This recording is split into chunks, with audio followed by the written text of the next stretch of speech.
মমতা বন্দ্যোপাধ্যায় যিনি গত 5 দশক আন্দোলন করে উঠে এসছেন, তার কাছে আমার মনে হয় এটা একদমই অপ্রত্যাশিত কিছু নয়। আবার বলছি, আন্দোলনরত ছাত্রছাত্রীদের দাবি দাবা থাকতেই পারে, সেটা তাদের ন্যায্য।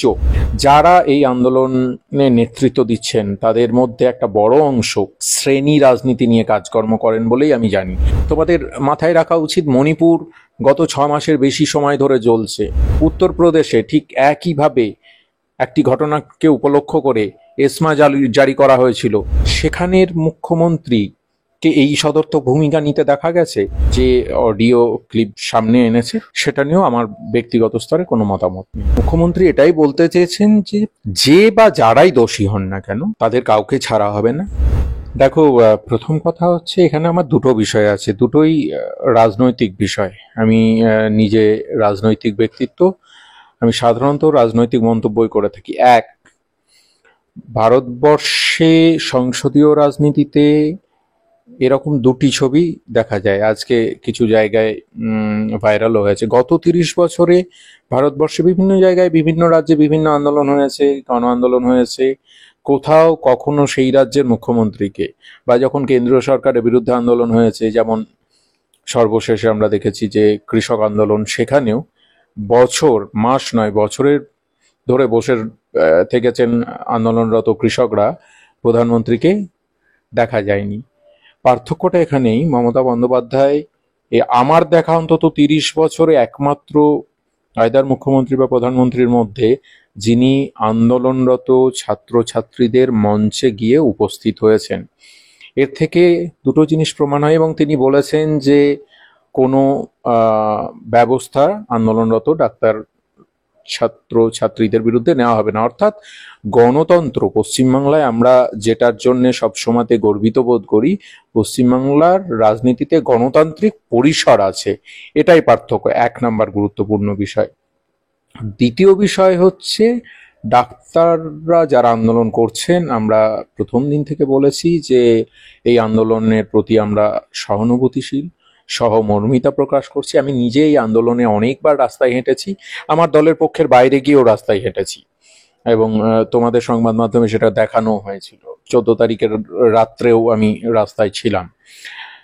আমি এদের যে আন্দোলন, সেই আন্দোলনে মূল যে ঘটনাকে ঘিরেই আন্দোলন তৈরি হয়েছে, একটা নৃশংস নির্মম ঘটনা, আমরা সেই তিলোত্তমার বিচার চাই, এবং তাকে ঘিরে যে সমস্ত জিনিস তৈরি হয়েছে সেগুলো নিশ্চিতভাবে চিন্তার বিষয়, সেগুলো দেখা প্রয়োজন আছে। তবু আমরা বলবো আপনারা কাজে ফিরে আসুন, কারণ সেটাও আর একটা রাজনৈতিক বিষয়। যারা এই আন্দোলনে নেতৃত্ব দিচ্ছেন তাদের মধ্যে একটা বড় অংশ শ্রেণী রাজনীতি নিয়ে কাজকর্ম করেন বলেই আমি জানি।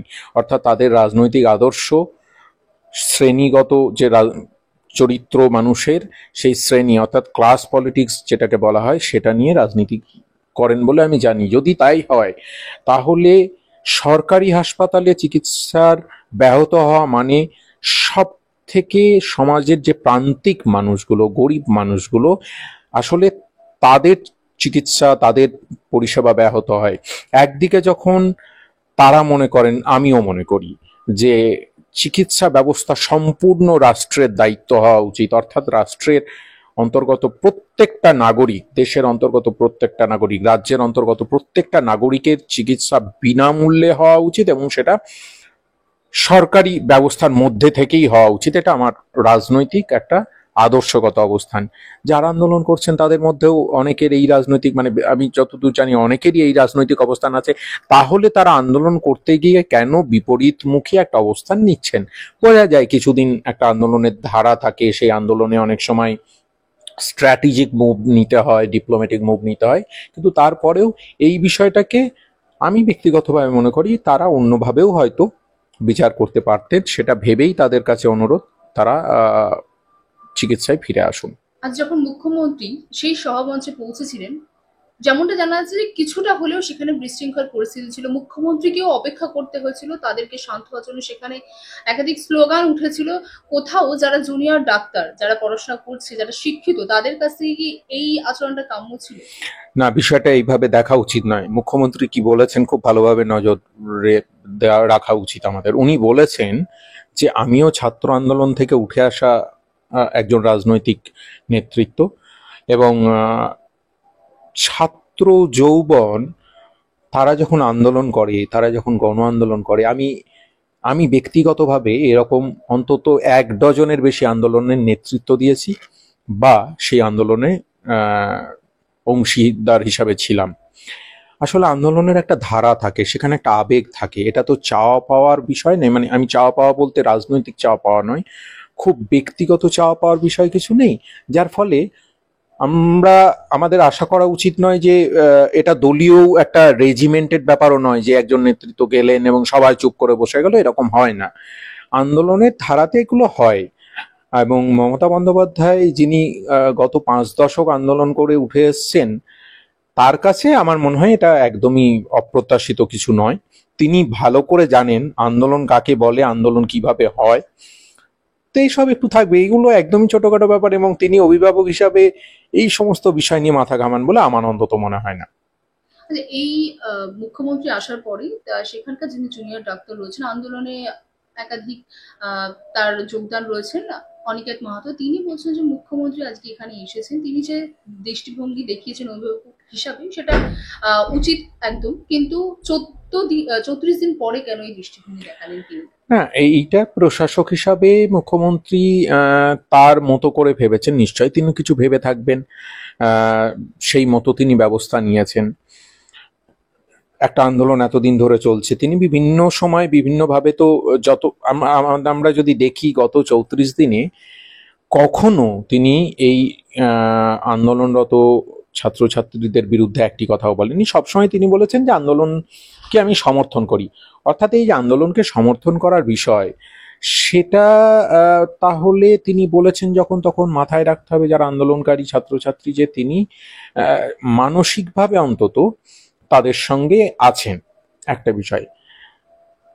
আবার বলছি, আন্দোলনরত ছাত্রছাত্রীদের দাবি দাবা থাকতেই পারে, সেটা তাদের ন্যায্য, দাবি তোলাটাই ন্যায্য, কারণ আন্দোলন তো করছেনই সেই জন্যে। তারা তাদের মতো কথা বলেছেন। একজন রাজ্যের মুখ্যমন্ত্রী হিসাবে তিনি তার সদর্থক পদক্ষেপ করেছেন।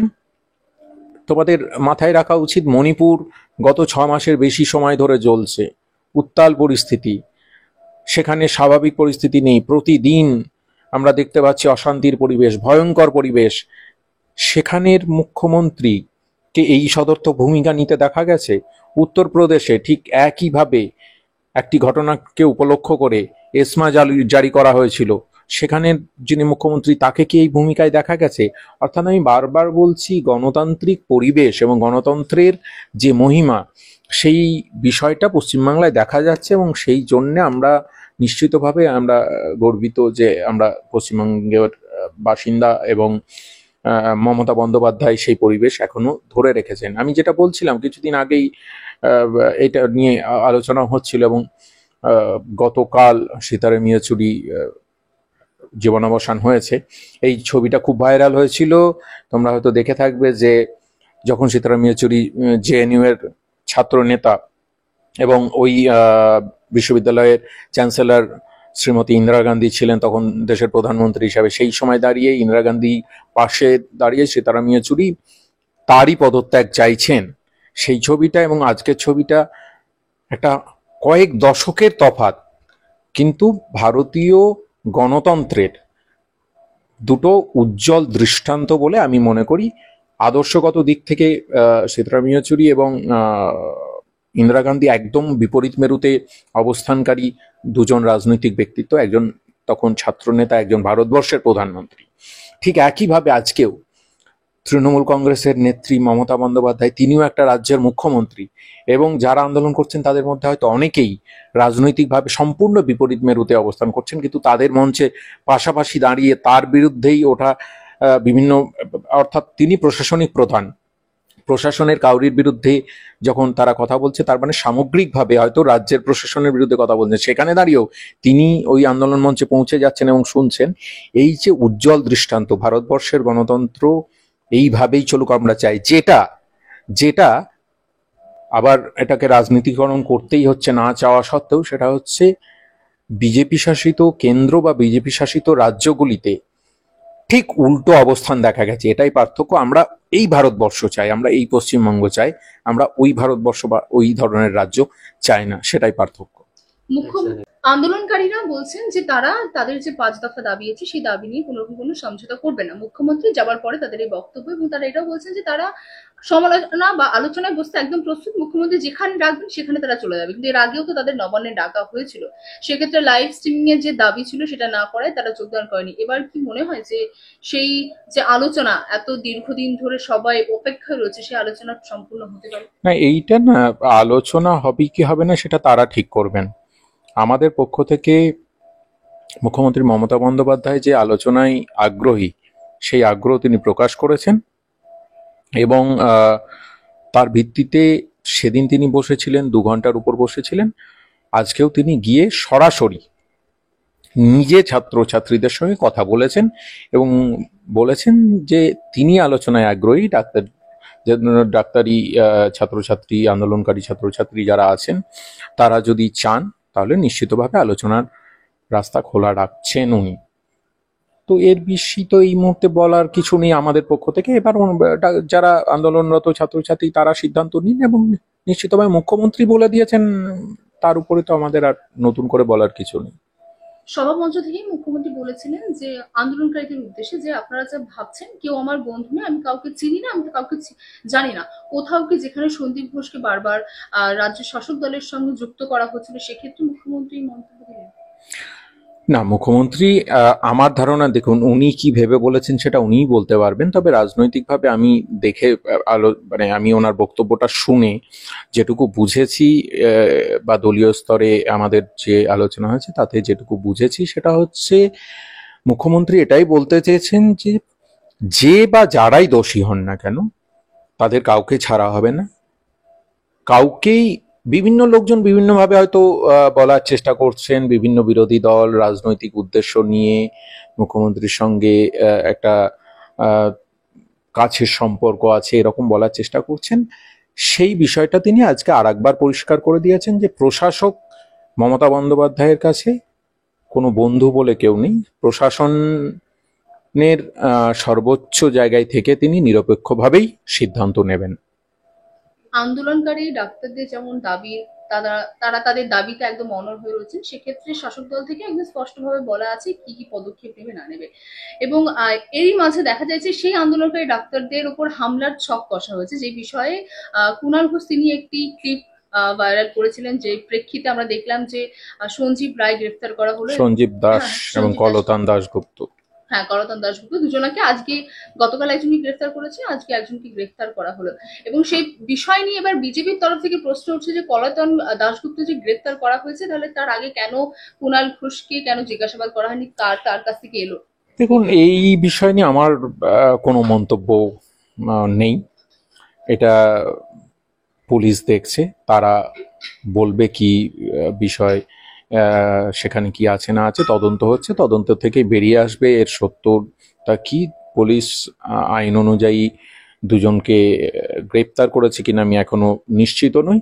দুজনের মধ্যে একজনকে গ্রেপ্তার করেছে বলে জানতে পেরেছিলাম, এবং কলতানকে ডেকে পাঠিয়েছে। এখন সেটা গ্রেপ্তার হিসাবে দেখানো হবে কি তাকে যা জিজ্ঞাসাবাদ করে ছেড়ে দেওয়া হবে, সেই বিষয়ে আমরা এখনো অবধি জানি না। সুতরাং এটা পুরো আইনি একটা ব্যাপার, এই নিয়ে আমার মন্তব্যর কিছু নেই। আর যে অডিও ক্লিপ সামনে এনেছে সেটা নিয়েও আমার ব্যক্তিগত স্তরে কোনো মতামত নেই। কিন্তু বিজেপির তরফ থেকে কোথাও যেখানে বামেদের সাপোর্টে তারা কখনো কথা বলে না, আজকে তারা তাদের সাপোর্টে কথা বলছে যে কেন কি কারণে গ্রেফতার করা হলো বা তাকে ডেকে পাঠালো, যেখানে তাকে জিজ্ঞাসাবাদ করা চলছে করতন দাশগুপ্তকে। সেটা বিজেপির নেতৃত্বরা বলতে পারবেন যে কেন তারা সিপিআইএম এর নেতৃত্বকে বাঁচানোর জন্যে বা তাদের সমর্থনে কথা বলছেন, সেটা তারাই বলতে পারবেন। আর একটা জিনিস শুধু মনে করিয়ে দেবো যে সিপিআইএম এর একটা বড় অংশের ভোট বিজেপিতে ট্রান্সফার হয়েছে, এটা আমরা সকলে জানি। সেই জায়গা থেকে বিভিন্ন একদম নিচু স্তরে বিভিন্ন জায়গায় বোঝাপড়াও হয়েছে। আমি একদম নিচু স্তরে রাজনীতি করি, সেখানে আমি দেখেছি যে এই বোঝাপড়াগুলো হয়েছে। কিন্তু বিজেপি নেতৃত্ব সিপিআইএম এর নেতৃত্বকে বাঁচানোর কথা কেন বলছেন সেটা তারা বলতে পারবেন, যে তাদের মধ্যে কি বোঝাপড়া আছে, নাকি তারা সম্পূর্ণই একজন রাজনৈতিক ব্যক্তি হিসাবে বলছেন, বলতেই পারেন, সেটা তাদের বিষয়, এতে অসুবিধার কিছু নেই। বাংলা হান্টের আরো খবর দেখতে নজর রাখুন। বাংলা খবর মানেই বাংলা হান্ট।